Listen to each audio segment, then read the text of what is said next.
दुख भरी दुनिया में आंसू में बहाता रहा।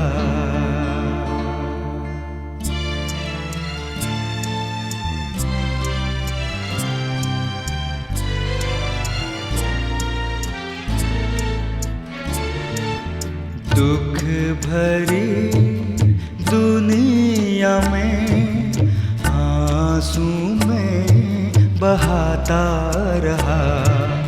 ढूंढे कई सहारे मैंने, फिर भी बेसहारा रहा। दुख भरी दुनिया में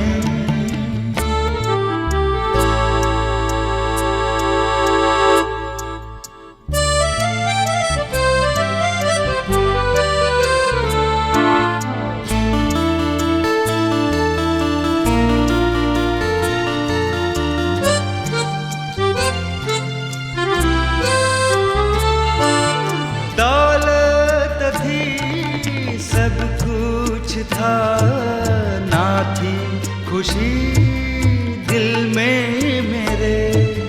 दौलत थी सब कुछ था, ना थी खुशी दिल में मेरे।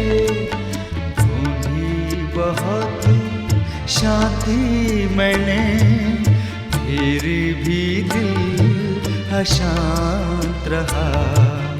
दुख भरी दुनिया में आंसू में बहाता रहा। ढूंढे कई सहारे मैंने, फिर भी बेसहारा रहा। दुख भरी दुनिया में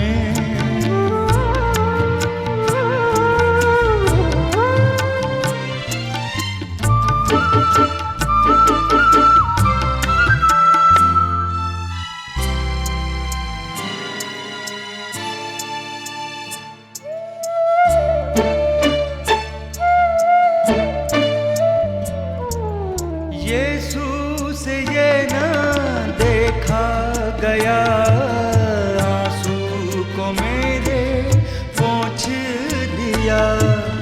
यीशु से ये न देखा गया, आंसू को मेरे पोंछ दिया। शांति से दिल भर दिया, वो ही सच्चा किनारा मिला। दुख भरी दुनिया में आंसू में बहाता रहा। ढूंढे कई सहारे मैंने, फिर भी बेसहारा रहा। दुख भरी दुनिया में। प्रभु यीशु मसीह के मधुर नाम में आप सबको जय मसीह की। यीशु मसीह के आश्चर्य कर्मों की इस श्रृंखला में आप सबका स्वागत है। हम बात कर रहे हैं यीशु मसीह के आश्चर्य कर्मों के बारे में, और यीशु मसीह के आश्चर्य कर्मों के बारे में बात कर ये जानना चाहते हैं कि उन आश्चर्य कर्मों के द्वारा हमारे जीवन में क्या हो सकता है। उन आश्चर्य कर्मों के अंदर ऐसा कौन सा संदेश है जो हमारे जीवन के लिए लाभदायक है।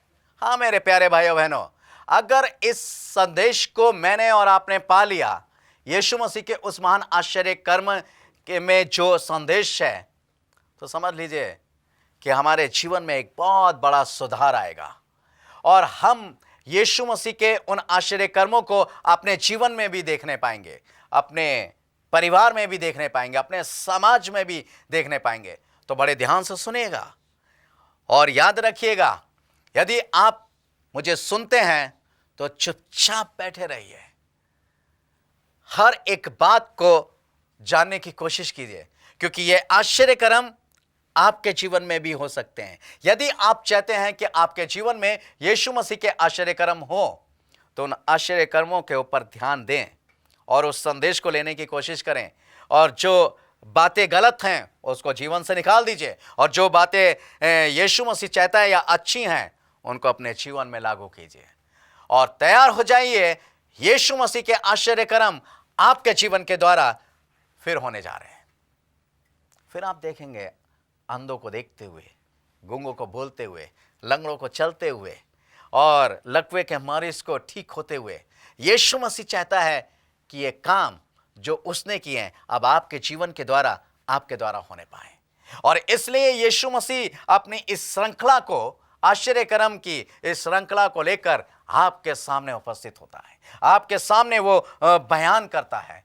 इसलिए मेरे प्यारे भाइयों बहनों, परमेश्वर का वचन कहता है कि बोलने वाले हम नहीं बल्कि परमेश्वर का आत्मा है। इसलिए मैंने ये कहा कि यीशु मसीह आपके सामने उपस्थित होता है, क्योंकि हर एक वचन पवित्र आत्मा की प्रेरणा से लिखा गया है और यीशु मसीह के द्वारा लिखा गया है। इसलिए यीशु मसीह का वचन आपके सामने है, यीशु मसीह आपके सामने है। ध्यान दीजिएगा, आज मैं बताना चाह रहा हूं अंजीर के पेड़ के बारे में। अंजीर के पेड़ के बारे में एक महान आश्चर्यक्रम हुआ है। उस आश्चर्यक्रम को हम पढ़ेंगे, मेरे साथ निकाल सकते हैं आप। मत्ती की इंजील 21 अध्याय उसका 18 पद से लेकर 23 पद तक। यहाँ पर परमेश्वर का वचन इस प्रकार से कहता है, भोर को जब वह नगर को लौट रहा था तो उसे भूख लगी। सड़क के किनारे अंजीर का एक पेड़ देखकर वह उसके पास गया और पत्तों को छोड़ उसमें और कुछ ना पाकर उससे कहा, अब से तुझ में फिर कभी फल ना लगेंगे। और अंजीर का पेड़ तुरंत सूख गया। यह देखकर चेलों को अचंभा हुआ और उन्होंने कहा, यह अंजीर का पेड़ तुरंत कैसे सूख गया? यीशु ने उनको उत्तर दिया, मैं तुमसे सच कहता हूँ कि यदि तुम विश्वास रखो और संदेह ना करो तो ना केवल ये करोगे जो इस अंजीर के पेड़ से किया गया, परंतु यदि तुम इस पहाड़ से भी कहोगे उखड़ जा और समुद्र में जा पड़ तो ये हो जाएगा, और जो कुछ तुम प्रार्थना में विश्वास से मांगोगे वे सब तुमको मिलेगा। मेरे प्यारे भाइयों बहनों, यहाँ पर एक बात है, यीशु मसीह एक अंजीर के पेड़ के पास गया, मगर उससे पहले लिखा कि उसे भूख लगी। जब भूख लगी तब वो उस पेड़ के पास गया। अगर इसको बहुत गहराई के साथ पढ़ा जाए तो ऐसा नहीं लगता कि यीशु मसीह को भूख लगी, क्योंकि वो सब्र का परमेश्वर है और उसको ऐसा भी नहीं है कि भूख के कारण वो किसी और चीज को श्राप दे दे। यहां पर उसे भूख तो लगी है, मगर उसको भूख इस बात की लगी है ताकि वो अपने चेलों के विश्वास को बढ़ा सके। उसको भूख लगी है चेलों के विश्वास को बढ़ाने की। उसको भूख लगी है चेलों के अंदर वो आश्चर्य कर्म को, वो संदेश को पहुंचाने की, और उसने वो ही किया। उसको वो हर उस आत्मा का भूखा प्यासा है जो आत्मा भटक रही है, विश्वास में नहीं है, यीशु मसीह से दूर है, वो उनको अपने नजदीक लाना चाहता है। मगर यहां पर एक बहुत बड़ा संदेश है मेरे और आपके लिए। यह आश्चर्य कर्म चेलों ने देखा कि इसने कहा कि अब से इसमें पेड़ नहीं लगेंगे और ये सूख जाएगा, और वो जब वहां पर शाम को आया तो वो सूख गया, पेड़ सूख गया। जब उन्होंने उस पेड़ को सूखा हुआ देखा तो ये आश्चर्य करने लगे। यीशु मसीह उनको यही संदेश देना चाहता है कि यदि तुम्हारे अंदर विश्वास होगा और विश्वास से तुम जो कुछ मांगोगे वो तुम्हारे लिए हो जाएगा। तुम इस पहाड़ से भी कहोगे कि उखड़ जा और जाकर समुद्र में लग जा, तो ये तुम्हारे लिए कोई अनहोनी या बड़ी बात नहीं होगी, ये हो जाएगा तुम्हारे लिए, इजीली हो जाएगा, बहुत इजी हो जाएगा। मगर आज यदि मेरे प्यारे भाइयों बहनों, मैं और आप अपने परिवार में या अपने जीवन में देखें, एक छोटी सी बात, एक छोटी सी उलझन भी, एक छोटी सी परेशानी भी बहुत बड़ी परेशानी हमें नजर आती है, एक बहुत बड़ी उलझन नजर आती है। इसका सबसे बड़ा कारण यही है कि हम उस विश्वास में नहीं है जो विश्वास प्रभु यीशु मसीह हमारे जीवन में देखना चाहता है। एक विश्वास का स्तर होता है, आपने कहा काम हुआ, यीशु मसीह यही चाहता है। मगर यहां पर चेलों के अंदर वो वही विश्वास को पैदा करना चाहता है।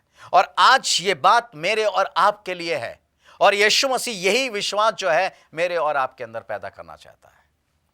ये तो एक संदेश है, मगर सच माने में अगर हम देखें इन पेड़ों के बारे में तो परमेश्वर का वचन क्या कहता है। यिर्मयाह की पुस्तक निकाल लें और उसका 8 अध्याय और उसके 13वें पद में लिखा है, यहोवा की ये भी वाणी है, मैं उन सबों का अंत कर दूंगा, ना तो उसकी दाखलताओं में दाख पाई जाएगी और ना अंजीर के वृक्ष में अंजीर, वरन उनके पत्ते भी सूख जाएंगे और जो कुछ मैंने उन्हें दिया है वे सब उनके पास से जाता रहेगा।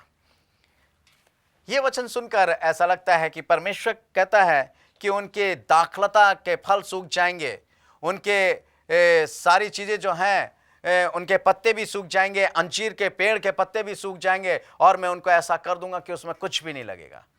ऐसा लगता है कि वो पेड़ से नहीं किसी और से बातचीत कर रहा है। जी हाँ, ये पेड़ क्या है? ये पेड़ कौन है? ये किन किन से बात कर रहा है? क्या सही में ये पेड़ों की बात है? अगर इस पेड़ के बारे में बातचीत करें तब परमेश्वर का वचन मुझसे और आपसे एक बात कहता है। जब आप पेड़ों के बारे में पढ़ेंगे, मैं चाहूँगा न्यायियों की पुस्तक निकाल लीजिए, एक बहुत बढ़िया बात लिखी है न्यायियों की पुस्तक, उसका 9 अध्याय उसका 8 पद से ज़रा ध्यान से पढ़ेंगे। इसमें बहुत से पेड़ों के बारे में दिया गया है, मगर ये जो दृष्टांत है ये एक दृष्टांत है, मगर ये हकीकत में ऐसे पेड़ों के बारे में नहीं है। ये पेड़ कौन है? आइए देखते हैं। 8वां पद लिखा हुआ है, किसी युग में वृक्ष किसी का अभिषेक करके अपने ऊपर राजा ठहराने को चले, तब उन्होंने जैतून के पेड़ से कहा, तू हम पर राज कर। 9वां पद, तब जैतून के वृक्ष ने कहा, क्या मैं अपनी उस चिकनाहट को छोड़कर, जिससे लोग परमेश्वर और मनुष्य दोनों का आदर मान करते हैं, वृक्षों का अधिकार होकर इधर उधर डोलने को चलूं? जी हाँ, यहाँ लिखा किसी युग में, यह दृष्टांत है। किसी युग में पेड़ जो थे अपने ऊपर एक राजा ठहराने के लिए गए, और सबसे पहले वह अंजीर के वृक्ष के पास गए, जैतून के वृक्ष के पास गए, लिखा हुआ है, और जैतून के वृक्ष से उन्होंने निवेदन किया कि हम पर राजा होने के लिए हम तेरा अभिषेक करते हैं। जैतून के पेड़ ने कहा, क्या बात करते हो तुम? मैं अपनी चिकनाहट को छोड़ दूं?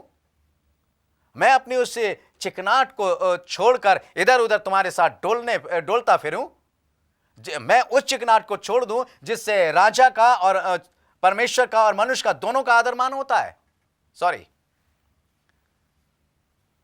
जिस बात से मेरे जिस गुण के द्वारा परमेश्वर का आदर हो रहा है, मेरे जिस गुण के द्वारा मनुष्य का आदर हो रहा है, मैं उसको छोड़कर कैसे चला जाऊं?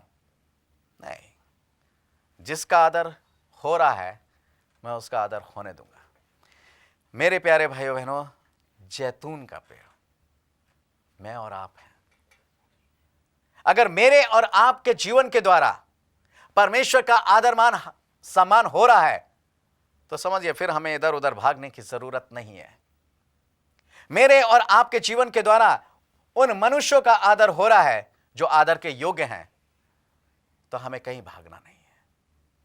हमारे लिए सबसे बड़ी बात है, हमारा अभिषेक ऊंचे पद के लिए नहीं होना चाहिए। हम बहुत से लोग कुर्सियों के लिए लड़ते हैं, बहुत से लोग बहुत से बड़े पदों के लिए लड़ते हैं, मगर याद रखें, अगर आप उस पद को लेंगे तो आपके जीवन के द्वारा परमेश्वर का आदर नहीं होने पाएगा। हम जैसे हैं वैसे ही रहें। राजा बनकर कोई परमेश्वर का आदर नहीं कर सकता, बल्कि राजा बनेंगे या उस अधिकारी बनना चाहेंगे तो उस स्वयं को आदर के योग्य समझेंगे। मगर यहाँ पर ये जैतून का पेड़ ये कह रहा है कि मैं परमेश्वर का जो मेरे जीवन के द्वारा जो परमेश्वर का आदर हो रहा है, मनुष्यों का आदर हो रहा है, उसको नहीं छोड़ूंगा। आज हम सोचें, हम हैं वो पेड़, हम अपने आप को जैतून के पेड़ के आगे रखें। मैं आगे बताऊंगा कि वो कैसे ये कहता है कि हम पेड़ हैं। क्या यदि मेरे और आपके जीवन के द्वारा परमेश्वर का आदर नहीं हो रहा है तो मेरे ख्याल से व्यर्थ है। हमें चाहिए कि हमारे जीवन के द्वारा परमेश्वर का आदर और मान होना चाहिए। जब जैतून के पेड़ ने मना कर दिया तब क्या होता है? 10वां और 11वां पद। तब वृक्षों ने अंजीर के वृक्ष से कहा, तू आकर हम पर राज कर। अंजीर के वृक्ष ने उनसे कहा, क्या मैं अपने मीठेपन और अच्छे अच्छे फलों को छोड़ कर वृक्षों का अधिकार होकर इधर उधर डोलने को चलूं? जी हाँ, उसने अंजीर के वृक्ष के पास गए, क्या हम तेरा राजा होने के लिए अभिषेक करते हैं? उन्होंने कहा, सॉरी, मैं राजा नहीं बनूंगा। मैं राजा क्यों बनूं? मेरे जो मीठे फल हैं, ये जो अच्छे अच्छे फल हैं, क्या इनको छोड़कर ऐसे ही जाऊं? मेरे प्यारे भाइयों बहनों, वो अंजीर का पेड़ मैं और आप होना चाहिए। हमारे अंदर वो फल होना चाहिए। यीशु मसीह कहता है, जाओ, जाकर तुम बहुत सा फल लाओ। यदि आप पेड़ होंगे तभी तो फल लाएंगे। यूहन्ना 15 अध्याय में वो कहता है, जो डाली मुझ में नहीं फलती वो काट डाली जाती है और आग में झोंक दी जाती है। जी हां, हम पेड़ हैं, हम यीशु मसीह की वो डाली हैं जिसको फलवंत होना चाहिए, और जिस डाली में फल नहीं लगते हैं या जिस पेड़ में फल नहीं लगते हैं, काट डाला जाता है, फेंक दिया जाता है। अंजीर ने कहा, नहीं, मैं फलवंत हूं। यदि आप फलवंत हैं, यीशु मसीह के गुण, यीशु मसीह के वो फल, पवित्र आत्मा के वो 9 फल आपके जीवन में है, तो सही में आप यीशु मसीह के वो उत्तम पेड़ हैं जो 12 मासों फलवंत होता है। क्या हम फलवंत हैं? शायद नहीं है। मेरे प्यारे भाइयों बहनों, जब यीशु मसीह हमारे पास आता है, हमारे जीवन को देखता है, हमारे जीवन के पास आकर खड़ा होता है और देखता है कि इसमें तो फल ही नहीं है, मैं भूखा चला जाऊंगा। जी हां, वो हम में फल देखना चाहता है। वो भूखा नहीं है, वो आत्मा में उसकी भूख है, ताकि इसके जीवन के द्वारा मुझे फल मिल सके, वो गुण मिल सके, वो प्रशंसा, वो आदर, वो महिमा, वो सम्मान मिल सके। मगर वो भूखा और प्यासा हमारे पास से चला जाता है। तब क्या होता है? यीशु मसीह श्राप देता है अंजीर के पेड़ की तरह कि इसमें फल नहीं लग रहे हैं, सूख जाएगा। जी, हम सूख जाएंगे, और इसलिए आज हम सूख रहे हैं। इसलिए आज हम परेशानी, मुसीबत, टेंशन में घिरे हुए हैं। हम शारीरिक तौर से कितने भी हष्ट पुष्ट रहें, परंतु आत्मिक रूप से हम बिल्कुल सूखे हैं, कांकड़ वाले पेड़ हैं, हम सूख चुके हैं। मगर यीशु मसीह ने हमें सूखने नहीं दिया था। यीशु मसीह आज से 2000 साल पहले लगभग इस दुनिया में मनुष्य के रूप में आया, और उसने अपने लहू के द्वारा हमारी सिंचाई करी ताकि हम फलवंत होने पाए। वो जीवन का जल बनकर मेरे और आपके चारों तरफ हमें घेरे रहा, ताकि हम हरियाली, हमारे जीवन में हरियाली बनी रहे और फलवंत होते पाए। मगर मेरे प्यारे भाइयों बहनों, हमने उस जीवन के जल को पाना नहीं चाहा। हमने उस लहू के द्वारा जो हमारी सिंचाई होने पाई, उस लहू की भी कोई वैल्यू नहीं समझी।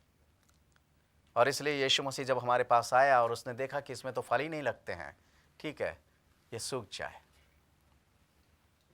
और आत्मिक रीति से आज साफ सूखे नजर आ रहे हैं। मोटे मोटे हट्टे कट्टे शरीर तो है, परंतु आत्मिक जीवन अंदर से कंकाल है। जरा सी फूंक के द्वारा वो ढह जाएगा। और याद रखिए, किसी को दुख हो या ना हो, मगर यीशु मसीह को आपके इस जीवन के समाप्त होने का दुख होगा, क्योंकि परमेश्वर का वचन ये कहता है, वो किसी भी पापी की मृत्यु से प्रसन्न नहीं होता।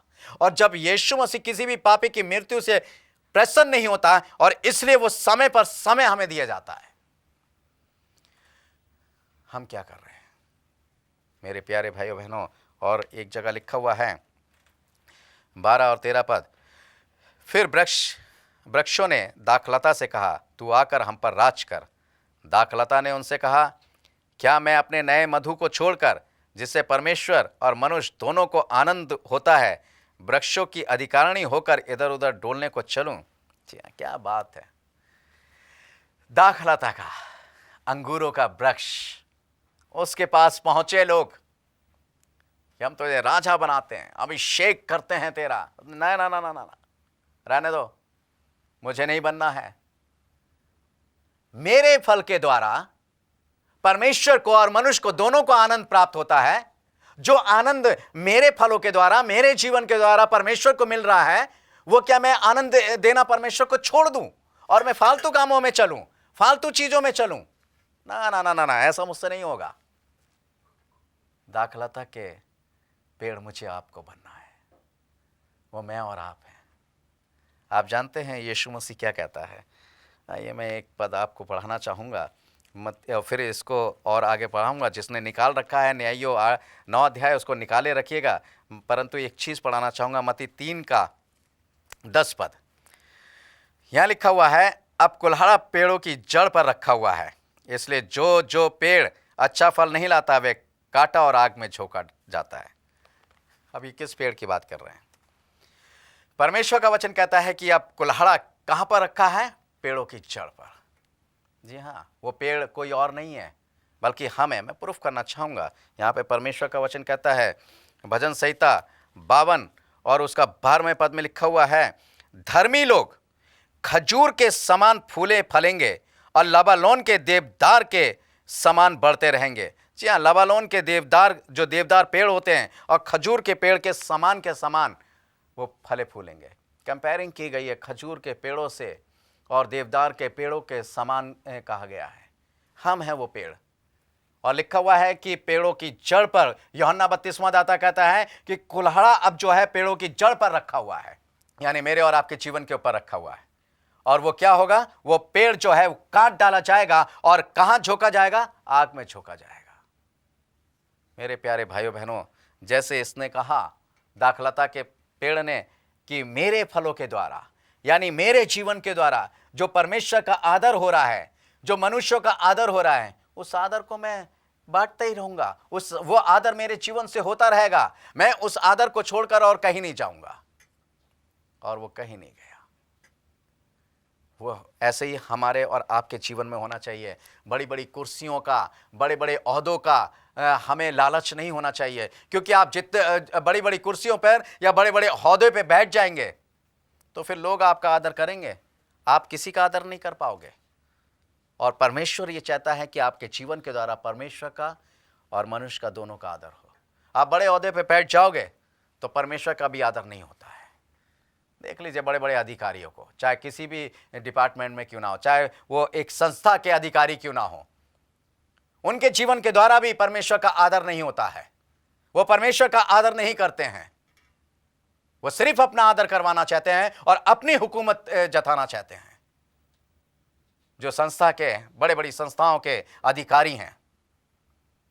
और इसलिए परमेश्वर का वचन इस बात को कहता है कि तुम्हें अधिकारी नहीं बनना है, तुम्हें नम्र और दीन बनना है, तुम्हें आदर करने वाला बनना है।